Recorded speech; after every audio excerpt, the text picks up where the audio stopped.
ওই একটা জিনিস আমার একদম সহ্য হয় না, দেখলেই গা ঘিন করে। ঘিন ঘিন ঘিন ঘিন নয়, বলে ভয় পাও। বেশ, তাই বলো না হয়। শোনো, হাতে বন্দুক আছে যখন, তখন ভয় পাওয়ার কিচ্ছু নেই।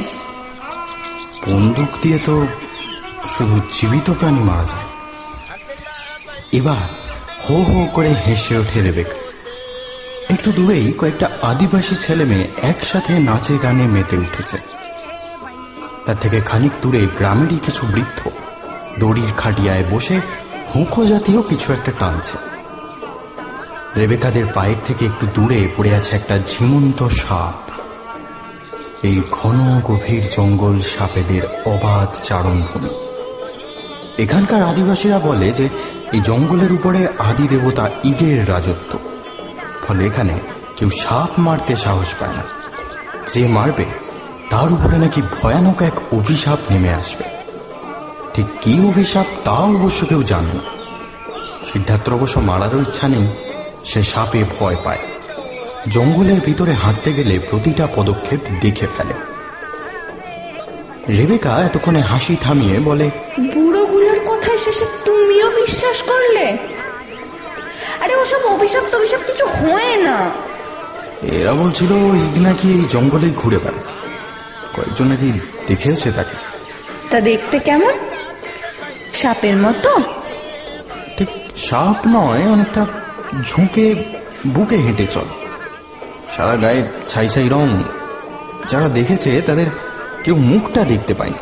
আরে বাবা, দেখাটা অস্বাভাবিক কিছু নয়।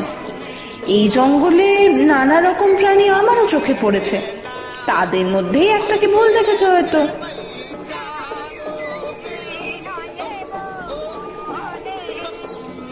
খানিকক্ষণ সেইখানে বসে থেকে উঠে পড়ে দুজনে, জঙ্গলের পথ ধরে হাঁটতে থাকে। এদিকটায় জঙ্গল বেশ ঘন হয়ে এসেছে। গাছের ভিতর থেকে ঝিঁঝি ডেকে চলেছে ক্রমাগত। সেই ঘাসের উপরে পা ফেলে হাঁটতে থাকে ওরা। বন্দুকটা রেবেকার হাতে, হাতের ক্যামেরায় একটার পর একটা ছবি তুলছে সিদ্ধার্থ। জঙ্গলের এত ভিতরে অবশ্য তেমন একটা পাখি চোখে পড়ে না। চলতে চলতে আচমকাই কিছু একটা কারণে থমকে দাঁড়িয়ে পড়ে দুজনে। একটু দূরে ঝোপের আড়াল থেকে একটা শব্দ ভেসে আসছে।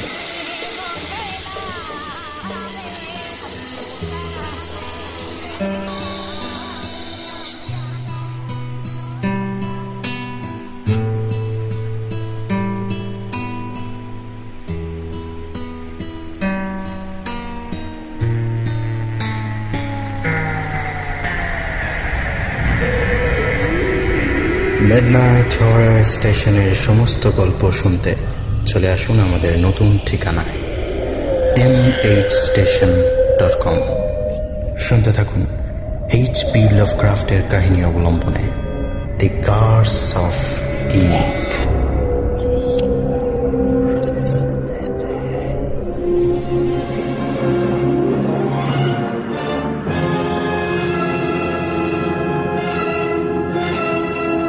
আমাদের ছোটবেলায় কিছু ছেলে যাদের মুক্তোর মতো হাতের লেখা ছিল, তারা বন্ধুদের খাতিরে মাঝে মধ্যে প্রেমপত্র লিখে দিত।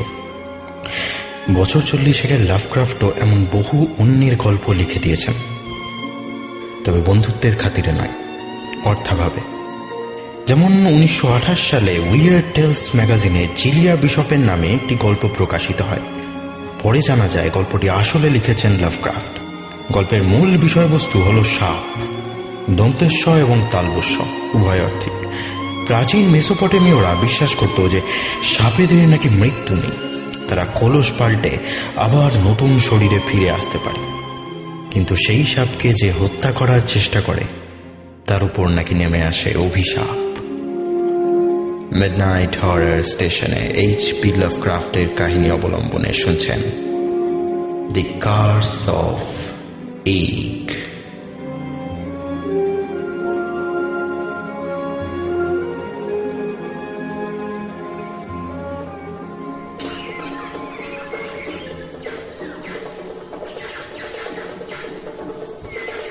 তিনতলা বিল্ডিংটার নিচে এসে একটু থমকে দাঁড়ালো অমিতাভ মজুমদার। চারপাশে বিকেলের পড়ে আসা রোদ ছেয়ে আছে। পাতলা হয়ে আসা জঙ্গলের উপরে সেই রোদের আলো পড়ে আরো বিষণ্ণ দেখাচ্ছে। জঙ্গলের পাতা হাওয়ায় অল্প অল্প মাথা দোলাচ্ছে। সে গাছপালার মাঝে এই বড় সড়ো 3 তলা বাড়িটা বেশ বেমানান দেখায়। কাছেই কোথাও হয়তো মোটর চলছে, সম্ভবত জেনারেটর। 2-1জনকে সিঁড়ি দিয়ে নেমে আসতে দেখলো অমিতাভ। লোকগুলো কিন্তু ফিরেও তাকালো না তার দিকে। একটু দূরে তাদেরও গাড়ি দাঁড়িয়ে আছে। সে গাড়িতে উঠে স্টার্ট দিয়ে জঙ্গলের বাইরের দিকে মিলিয়ে গেল তারা। গাছের আশেপাশে কিছু স্থানীয় ট্রাইবাল লোকজনকে চোখে পড়ল। তাদের গায়ের রং মিশমিশে কালো। অনেকের হাতে বা কোমরে নানান রকম গাছের জড়িবুটি বাঁধা আছে। এদের কেউ শহরের দিক থেকে জল এনে রিজার্ভারে ভরছে, তো কেউ ভ্যানে করে খাবার দাবার টেনে এনে জড়ো করছে। একটু অবাক হলো অমিতাভ। শহর থেকে এতটা দূরে এত দরকারি একটা ফ্যাসিলিটি বানানোর কি দরকার ছিল সেটা তার মাথায় ঢুকল না। 7-5 না ভেবে সিঁড়ি দিয়ে উঠে এলো সে। সিঁড়ির দুপাশে দেওয়ালগুলোতে কেমন একটা অন্ধকার জঙ্গলে ছাপ লেগেছে। গোটা সিঁড়িটা জুড়ে কেমন একটা স্যাঁতস্যাঁতে গন্ধ। সেই গন্ধটায় অভ্যস্ত হয়ে গেছে অমিতাভ। নানা জাতের সরীসৃপ নিয়ে এই সময় কাটে তার। 1 তলার থেকে 2 তলাটায় লোকজন বেশি। দুধার জুড়ে সার বেঁধে দরজা। সেই দরজার ভিতর থেকে গুনগুন করে আওয়াজ ভেসে আসছে। তার মধ্যে নির্মল প্রধানের ঘর কোনটা বুঝতে পারল না সে। পকেট থেকে মোবাইলটা বের করে সবে ফোন করতে যাবে, এমন সময় পিছন থেকে একটা গলা পেয়ে থমকে গেল। আপনি মিস্টার মজুমদার তো? অমিতাভ ঘুরে তাকিয়ে দেখল নির্মল প্রধান পিছনে এসে দাঁড়িয়েছে। ছবিটা আগেই দেখেছিল বলে চিনতে অসুবিধা হলো না। সে 2 হাত জড়ো করে নমস্কারের ভঙ্গি করে বলল, হ্যাঁ, আপনাকেই ফোন করতে যাচ্ছিলাম। ওই ফোনটা জানতে ভুলে গেছি, তাই দাঁড়িয়েছিলাম বাইরে। আসুন না, আমার অফিস এদিকে। চারপাশটা আর একবার দেখে নিয়ে প্রধানের সাথে অফিসের দিকে এগিয়ে যায় অমিতাভ। নির্মল প্রধান এই ওয়াইল্ড লাইফ ফ্যাসিলিটির একজন অন্যতম অধিকর্তা। এদের মূল কাজ হল লাগোয়া জঙ্গলের দেখভাল এবং মাটির নমুনা সংগ্রহ। সেই সাথে আদিবাসী মানুষদেরও সময়ে সময়ে সাহায্য করতে হলে সরকার বাহাদুর এদের উপরেই দায়িত্ব চাপিয়ে দেন। জঙ্গলটা খুব একটা বড় নয়, ইদানিং তো আরো কমে এসছে। প্রায় 4.5 কিলোমিটার রেডিয়াসের জঙ্গল। জঙ্গল শেষ হলে বেশ খানিকটা দীর্ঘ জলাভূমি, তার ওপারে বাংলাদেশের বর্ডার।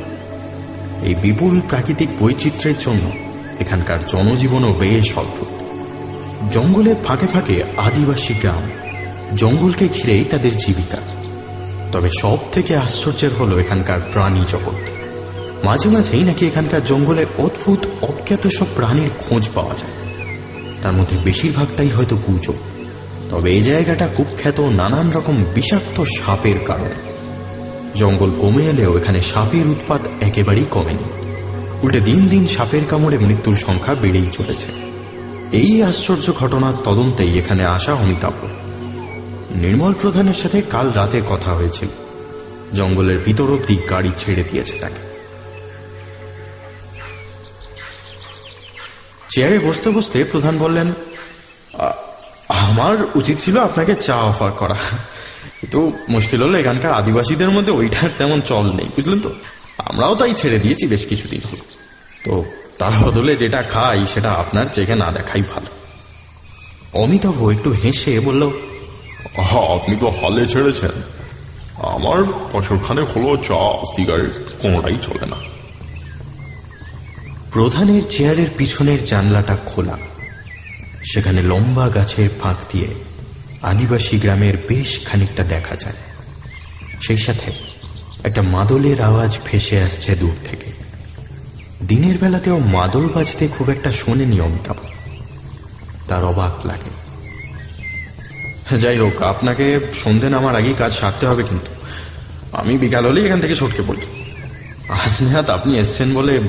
হ্যাঁ, রাতের দিকে শুনেছি জঙ্গল খুব একটা সুবিধের নয়।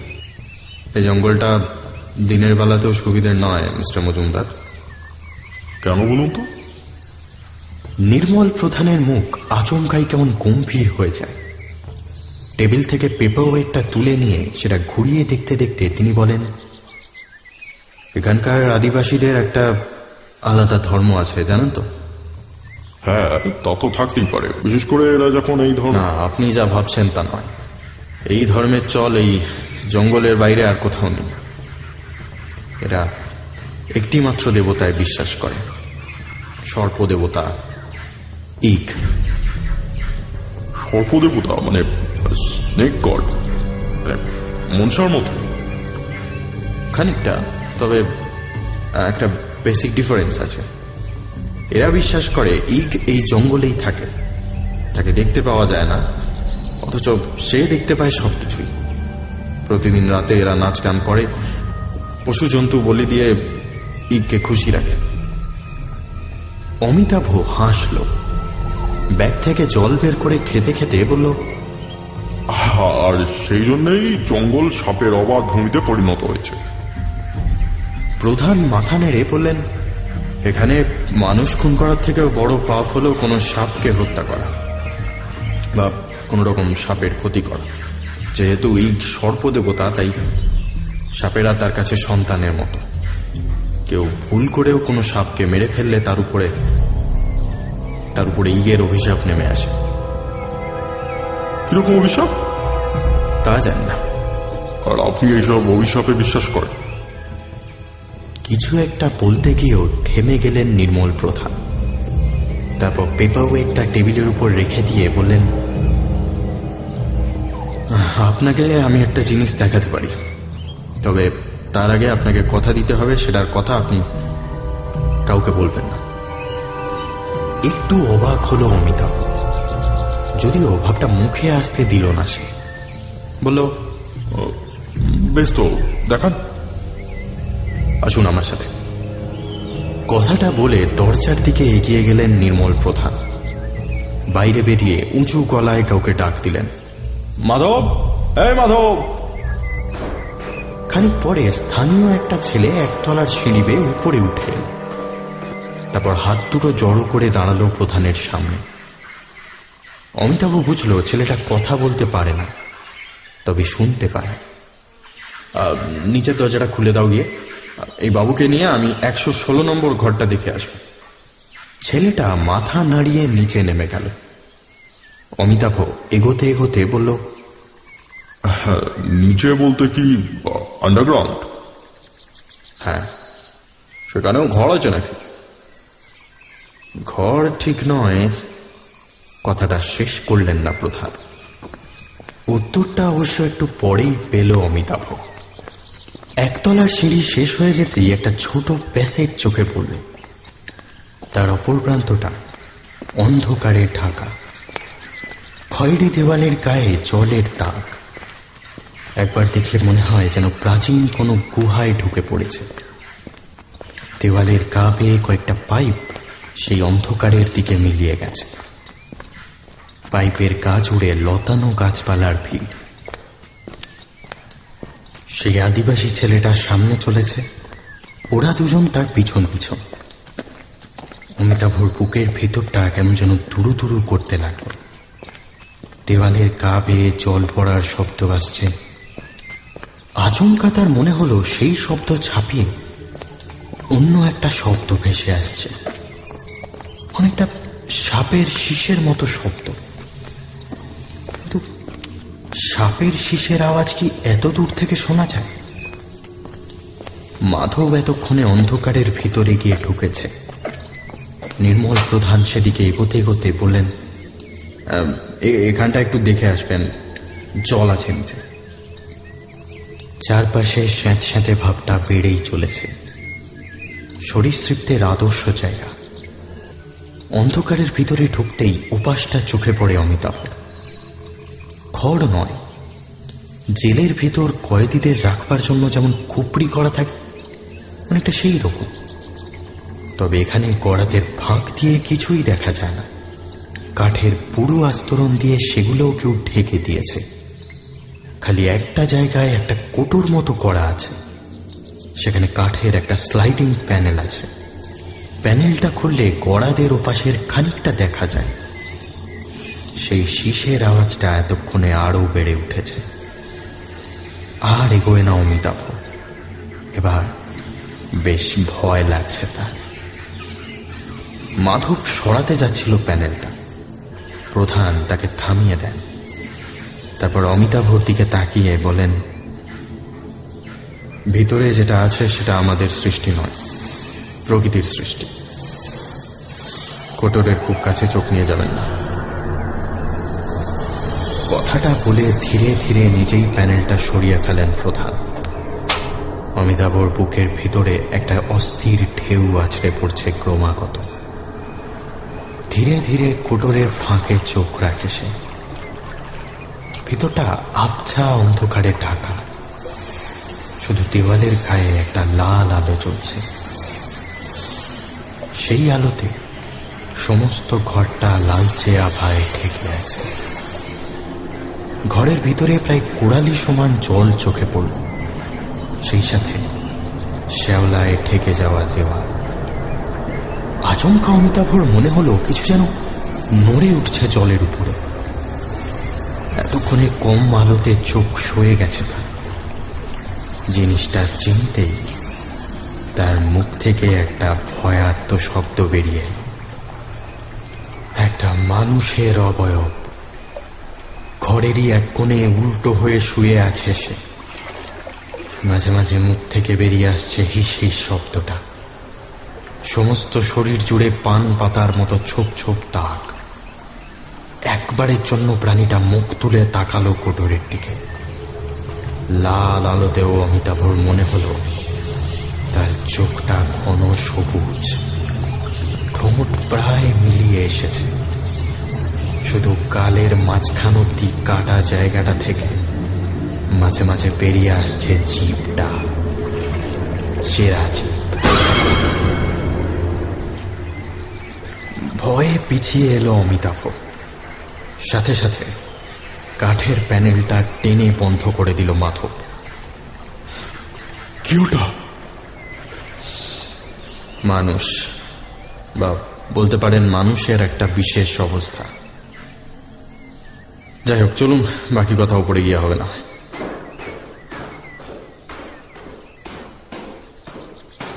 ঘরে ফিরে এসে বসতে একটু ধাতস্থ হলো অমিতাভ। বেশ খানিকটা জল খেল সে। আর একটু পরেই ঝাঁপিয়ে অন্ধকার নেমে পড়বে বাইরে। বিকেলের আলো কমে আসছে ধীরে ধীরে। নির্মল প্রধান জানলাটা বন্ধ করতে করতে বললেন, আপনি প্রাণীবিদ, সব ব্যাপারে আমার থেকে বেশি বলতে পারবেন। তবে এটুকু আমি জানি, এ ঘটনার কোনো ব্যাখ্যা আপনার কাছে নেই, বরং সেখানকার অশিক্ষিত কুসংস্কারাচ্ছন্ন মানুষগুলোর কাছে এর একটা ব্যাখ্যা আছে। অমিতাভ কিছু বলল না।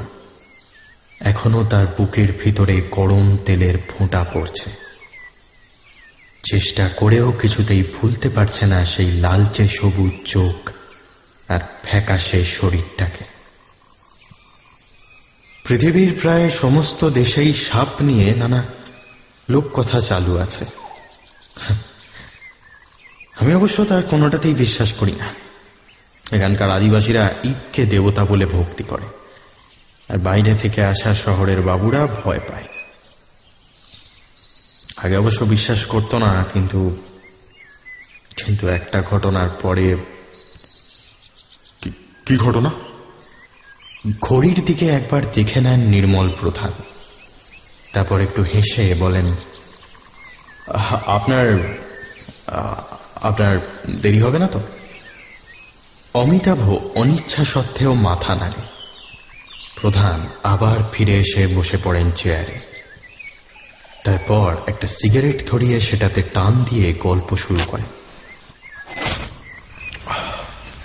তাও আজ বছর 20 আগের কথা। সরকার বাহাদুরের তখন এদিকটায় চোখ পড়েনি। শহর থেকে 2-1 টুরিস্ট আসেন, কাছাকাছি ঘর ভাড়া করেন, দিন থাকেন, তারপর চলে যান। সাপের আধিক্য জঙ্গলের গভীরে, অত দূর লোকজন খুব একটা যায় না, ফলে সাপ মারার প্রশ্নই ওঠে না। তাছাড়া আদিবাসীদের বিশ্বাসে আঘাত দিতেও ভয় পেত মানুষ। তা এমনই এক ঘোষ দম্পতি এখানে ছুটি কাটাতে আসে, সিদ্ধার্থ ঘোষ আর রেবেকা ঘোষ। এদের মধ্যে হাজবেন্ডটি, অর্থাৎ এই সিদ্ধার্থ, ছিলেন উদ্ভিদ বিজ্ঞানী, তিনি নিরীহ শান্ত স্বভাবের, কিন্তু তার স্ত্রী রেবেকা ছিলেন ডাকাবুকো গোছের। তো স্থানীয় আদিবাসীদের কাছ থেকে ইগের কথা জানতে পারে তারা। তবে শহুরে শিক্ষিত মানুষ এইসব জঙ্গুলে দেবতাকে তারা ভয় করবেই বা কেন? আদিবাসীদের গ্রামে মাঝে মধ্যেই যাওয়া আসা করতো, সেই প্রসঙ্গেই ইগের কথা জানতে পারে। অবশ্য খুব একটা ভেঙে বলতে চায় না এসব কথা গ্রামবাসীরা, কে জানে দেবতা যদি রুষ্ট হন। তো একদিন কি হলো, দুজনে জঙ্গলে ঘুরতে বেরোল। ঘুরতে ঘুরতে জঙ্গলের বেশ ভেতর দিয়েই চলেছিল, এমন সময় একটা শব্দ শুনতে পেল তা।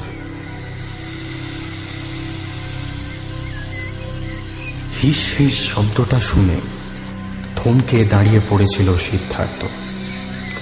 রেবেকা তার দিকে একবার তাকিয়ে নিয়েই বুঝতে পারল ব্যাপারটা। জঙ্গলের ঘাস এই জায়গাটায় বেশ বড় সড়। চারপাশে তাকিয়ে কিন্তু দুজনের কেউই কিছু দেখতে পেল না। রেবেকা হেসে বলল, কি হলো?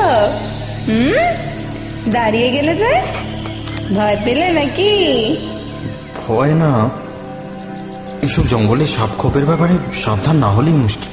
না হলে কি ইগের অভিশাপ? বাঁকা সুরে কথাটা বলেই এগোতে থাকে রেবেকা। সিদ্ধার্থ থামিয়ে দেয় তাকে। বিরক্ত দেখিও না, অভিশাপ না হোক, এ জঙ্গলে বিষাক্ত সাপের অভাব নেই। অত ভয় থাকলে না কদিন সি বিচে গিয়ে ছুটি কাটিয়ে আসতে পারতে, জঙ্গলে আসার কি দরকার ছিল? হিসটা কিন্তু এখনো থামেনি। কিছুক্ষণ কান খাড়া করে শব্দটা বোঝার চেষ্টা করে সিদ্ধার্থ। ধীরে ধীরে পিছনে হাঁটতে থাকে সে।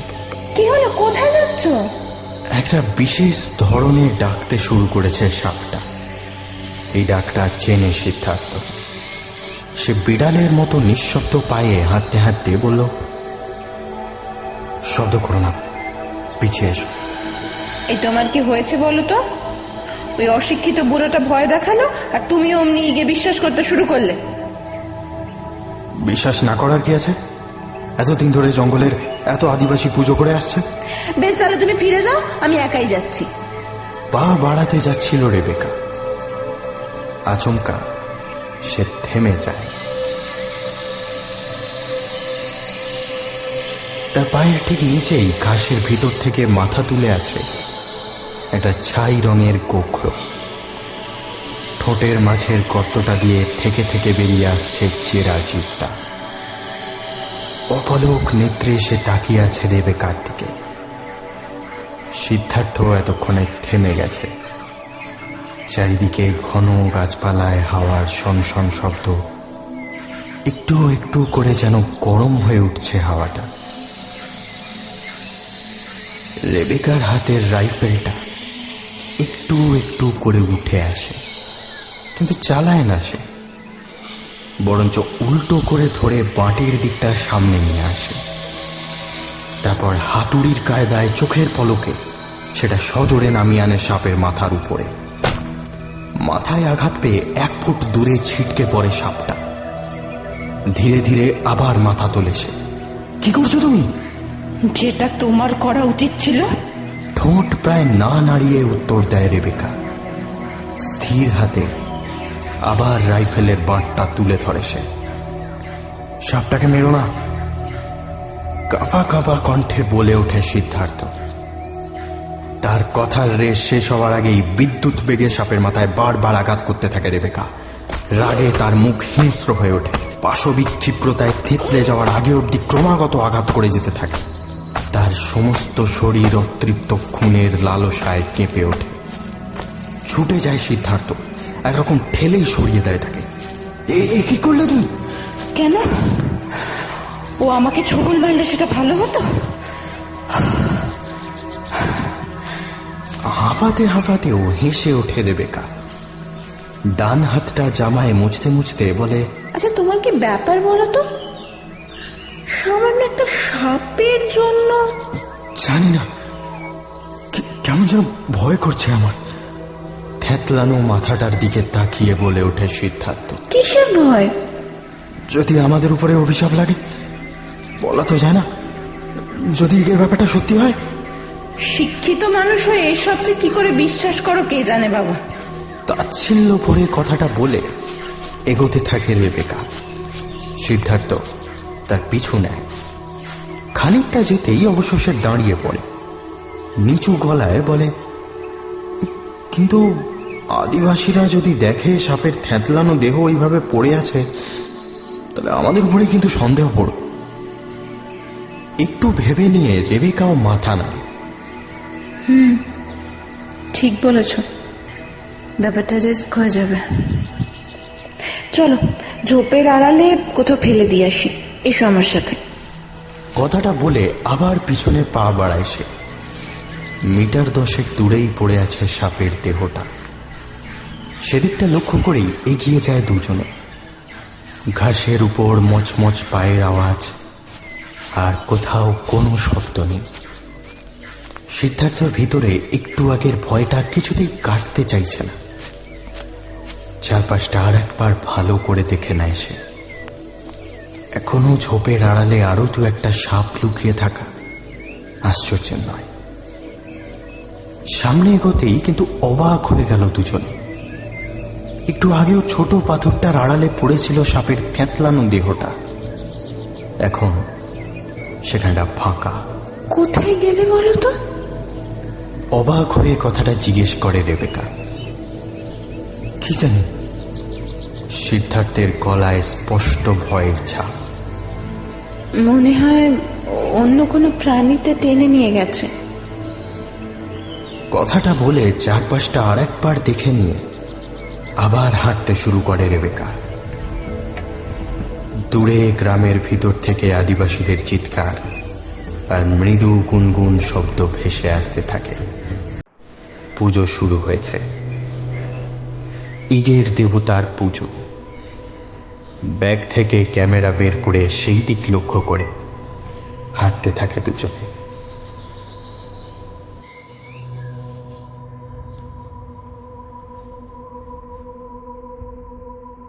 এই ঘটনাটা যে ঘটেছিল সেটা আমরা জানতে পারি সিদ্ধার্থ ঘোষের মেমোয়ার থেকে। তার মূল কাজ ছিল এই এলাকায় গাছপালা স্টাডি করা। ব্যক্তিগত জীবনের অল্প কিছু ঘটনাই তাতে লেখা থাকতো, কিন্তু এই ঘটনার পর থেকে ডায়েরির লেখায় একটা বিশেষ পরিবর্তন এসছে। ডায়েরির লেখক ক্রমাগত সাপ নিয়ে মেতে উঠেছে। কোন সাপ কী ধরনের এলাকায় ঘোরাফেরা করে, কিভাবে বিষ প্রয়োগ করে, এই সমস্ত বিবরণ। ইগের অভিশাপের কথা কিন্তু কিছুই লেখা ছিল না সে। এই সাপের মৃত্যু আর তার মৃতদেহের উধাও হওয়ার ব্যাপারটা অবশ্য আর উল্লেখ করা নেই। উল্টে স্ত্রীকে নিয়ে ক্রমাগত চিন্তিত হয়ে পড়েছে সে। রোজ রাতে নাকি ভয়ানক কোনো স্বপ্ন দেখে ঘুম ভেঙে যায় রেবেকার, এবং সেই সময়ে দরজার দিকে তাকিয়ে ভয়ার্ত চোখে চিৎকার করে ওঠে সে। কাউকে বেরিয়ে যেতে বলে। একদিন নাকি দরজাতে টোকার শব্দও পায় সিদ্ধার্থ। ঘুমাতে ঘুমাতেও তার মনে হয় তৃতীয় কোনো ব্যক্তি এসে ঢুকেছে ঘরে। ঘরময় আষ্টে গন্ধ, স্যাঁতস্যাঁতে ভাব। সকালে উঠেও ঘোর কাটতে চাইতো না রেবেকা। ভালো করে কিছু খেতে চায় না, বাইরে যেতে চায় না। এমনকি মাঝে মাঝে চোখের চাহনি দেখে মনে হয় কাউকে চিনতেও পারে না।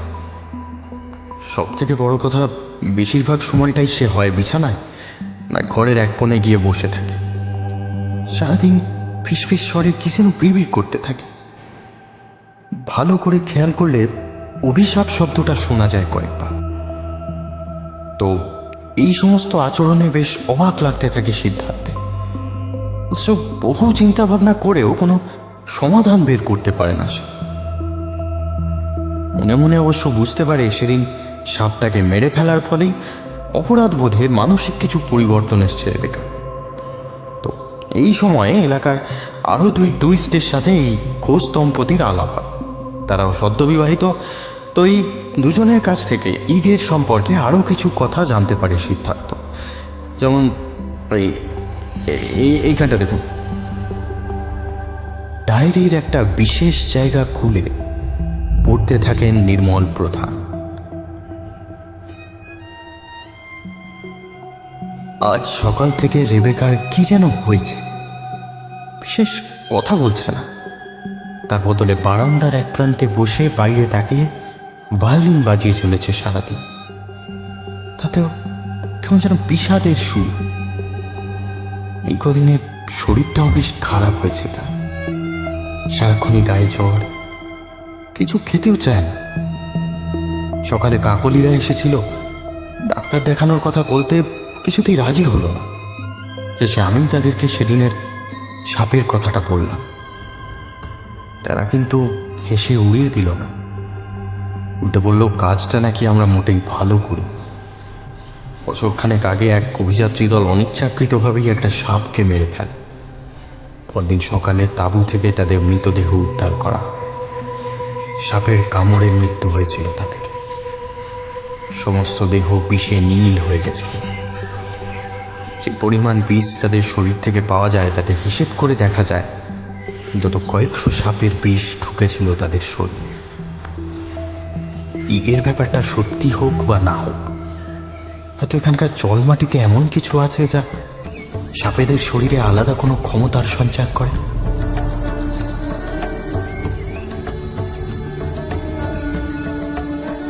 তো সেদিন রাত পর্যন্ত অতিথিদের সাথে কাটিয়ে তাদের বিদায় করে ডায়েরি লেখে সিদ্ধার্থ।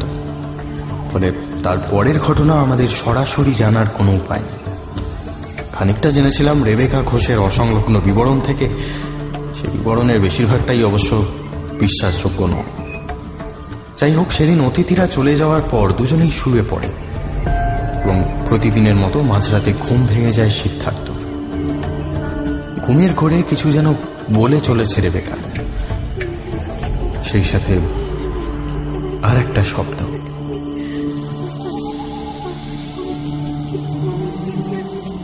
শব্দটা আসছে খুব কাছ থেকে। ঘুমের ঘোরটা কেটে যেতেই উঠে বসে সিদ্ধার্থ। বাইরেটা এখনো নিশ্ছিদ্র অন্ধকার। ঘরের ভিতরে একটা নীল কম পাওয়ারের বাল্ব জ্বলছে। পাশেই শুয়ে ঘুমাচ্ছে রেবেকা, তার একটা হাত চোখের উপর আড় করে রাখা। পাশের টেবিলে রাখা লণ্ঠনটা তুলে ধরে সিদ্ধার্থ। আলোটা বাড়িয়ে নেয়। মেঝের দিকে তাকাতেই তার বুকের সমস্ত রক্ত জমে ঠান্ডা হয়ে যায়। ঘরের মেঝের বেশ খানিকটা জুড়ে ছড়িয়ে আছে ছোট বড় নানা চেহারার হিলহিলে কয়েকটা সরীসৃপ। তাদের কারো ফনা আছে, আবার কেউ গোটা শরীর দিয়ে পেঁচিয়ে ধরেছে টেবিলের পায়াটা। অথচ সকলেই এক দৃষ্টে তাকিয়ে আছে বিছানার দিকে, যেন কিসের আশায় উদ্গ্রীব হয়ে সময় গুনছে তারা। সিদ্ধার্থের হাতটা কেঁপে ওঠে, আর সাথে সাথে হাত থেকে পড়ে চুরমার হয়ে যায় লণ্ঠনটা। সেই শব্দে রেবেকার ঘুম ভেঙে যায়। ধড়মড়িয়ে উঠে বসে সে। কিছু বলে ওঠার আগেই পাশে তাকিয়ে দেখে সিদ্ধার্থের জায়গাটা ফাঁকা। তাহলে লণ্ঠনটা ভাঙল কি করে? বাইরে থেকে একটা গোঙানির আওয়াজ শুনতে পায় সে।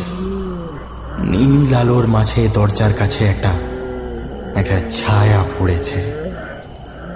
ছায়াটা দীর্ঘ। সেটা কোনো মানুষের না অন্য কিছুর বোঝার উপায় নেই। বাইরে থেকে সিদ্ধার্থের গোঙানির আওয়াজ ভেসে আসে। প্রথমে জোরে, তারপর একটু একটু করে মিলিয়ে আসে সেটা। সাথে সাথে রেবেকার চোখ যায় মেঝের দিকে। তার ফ্যাকাশে মুখে আচমকাই একটা তীক্ষ্ণ হাসি ফুটে ওঠে, যেন এমনটা হবে সে আগে থেকেই জানত।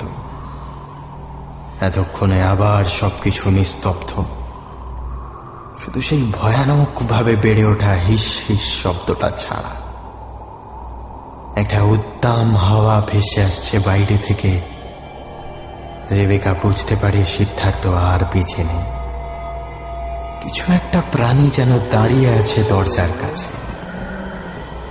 একটু একটু করে হামাগুড়ি দিয়ে ঘরের ভিতরে ঢুকে আসছে সেটা।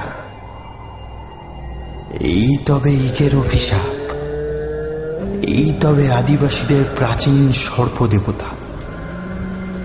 প্রথমে সিদ্ধার্থকে নিয়েছে, এবার খুন করতে আসছে তাকে। কথাটা ভাবতেই ভয়টা কেটে যায় রেবেকার।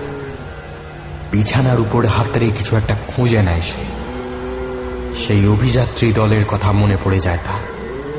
হয়তো এখনো সিদ্ধার্থের নীল শরীরটা পড়ে আছে বাইরে। অন্ধকারের মাঝে তার গলা জড়িয়ে শেষ শ্বাসটুকুনি শুষে নিচ্ছে কোনো সরীসৃপ। বহু দূরে জঙ্গলের ভিতরে আবার মাদল বাজতে শুরু করেছে। ঘরের ভিতরে ঘড়ির আওয়াজটাও যেন একই তালে বেজে চলেছে। হামাগুড়ি দেওয়া সেই জিপটা এখন আরো খানিকটা এগিয়ে এসেছে দরজার কাছে। চলে যাও এখান থেকে! পাগলের মতো চিৎকার করে ওঠে রেবেকা। তার সমস্ত মন ধীরে ধীরে আচ্ছন্ন হয়ে পড়ছে। কিসের যেন একটা উন্মাদনা পেয়ে বসছে থাকে। সেই স্যাঁতস্যাঁতে ভাবটা বেড়ে চলেছে ক্রমাগত। রাইফেলটা শক্ত করে চেপে ধরে বাইরে বেরিয়ে আসতে যাচ্ছিল সে, ঠিক এমন সময় সেই নিশ্চিদ্র নীলাভ অন্ধকারের ভিতর থেকে কিছু একটা ডেকে উঠল।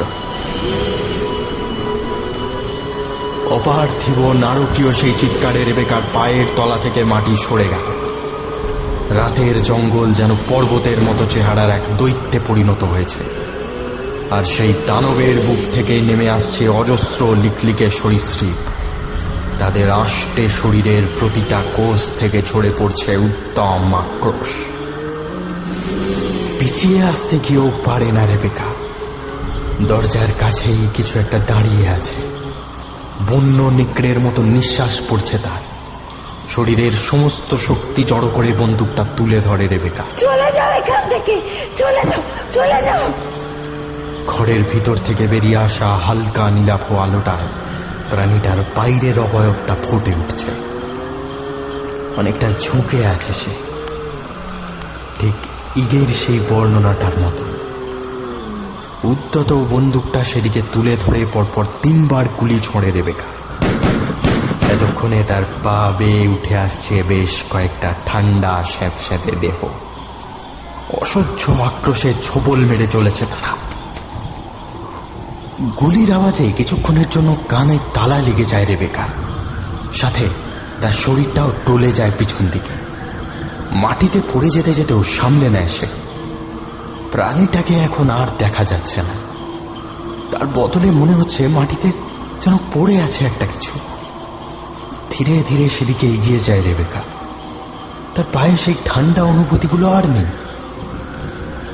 রাতের হাওয়ায় তার সমস্ত শরীর একবার কেঁপে ওঠে।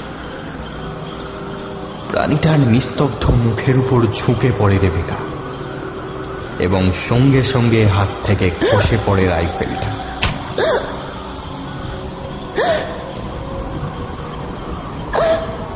রাতের অলৌকিক ছায়ারেখায় হেঁটে চলা সেই প্রাণীটা আর কেউ নয়, সিদ্ধার্থ। তার বুক থেকে এখন সরু রক্তের ধারা নেমেছে। খোলা চোখ দুটো নিষ্পলক সাপের মতোই তাকিয়ে আছে অন্ধকার আকাশের কোন নক্ষত্রের দিকে।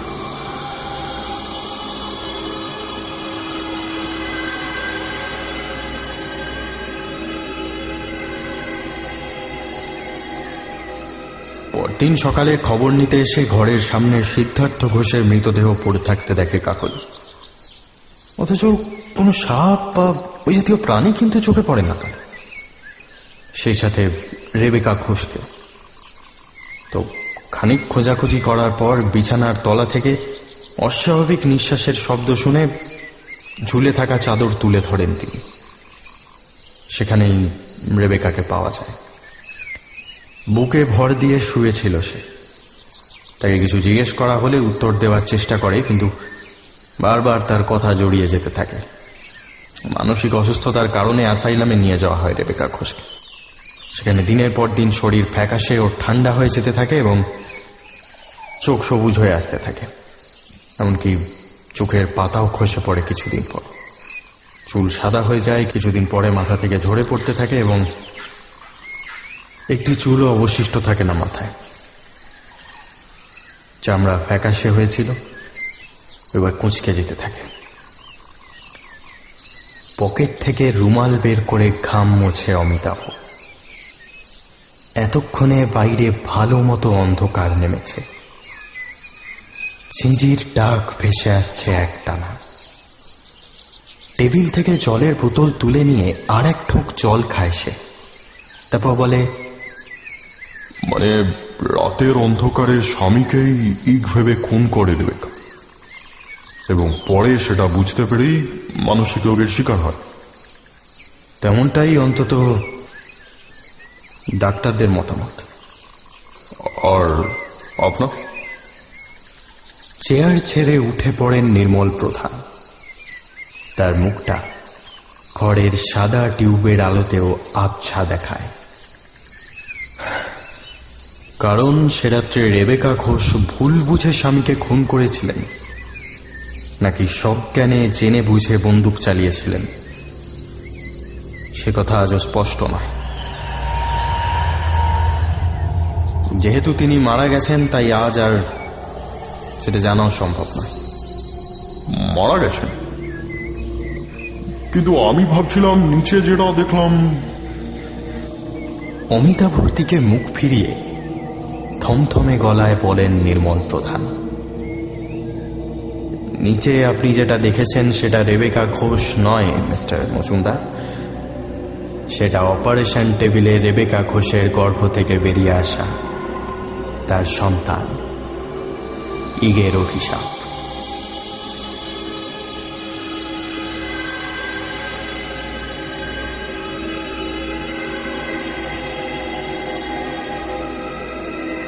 I felt myself on the edge of the world, peering over the rim into a fathomless chaos of eternal night. H.P. লাভক্রাফটের সাহিত্যমূল্য কত দূর আছে আমি জানি না, তবে তার কথা মতোই তার গল্প আমাদের এনে দাঁড় করায় পৃথিবীর শেষ প্রান্তে। সেখানে রেলিং ধরে উঁকি দিয়ে অবাক বিস্ময়ে আমরা তাকিয়ে থাকি নিশ্চিত্র মহাজাগতিক অন্ধকারের দিকে। যোগাযোগ করতে পারেন আমার সাথে shayok@midStation.com এই ঠিকানায়, বা দেবযানীর সাথে debjani@midStation.com এই ঠিকানায়। H.P. লাভক্রাফটের 127তম জন্মদিন উপলক্ষে শুনছিলেন আমাদের বিশেষ গল্প দ্য কার্স অফ ইগ। সবাই ভালো থাকবেন। শুভরাত্রি।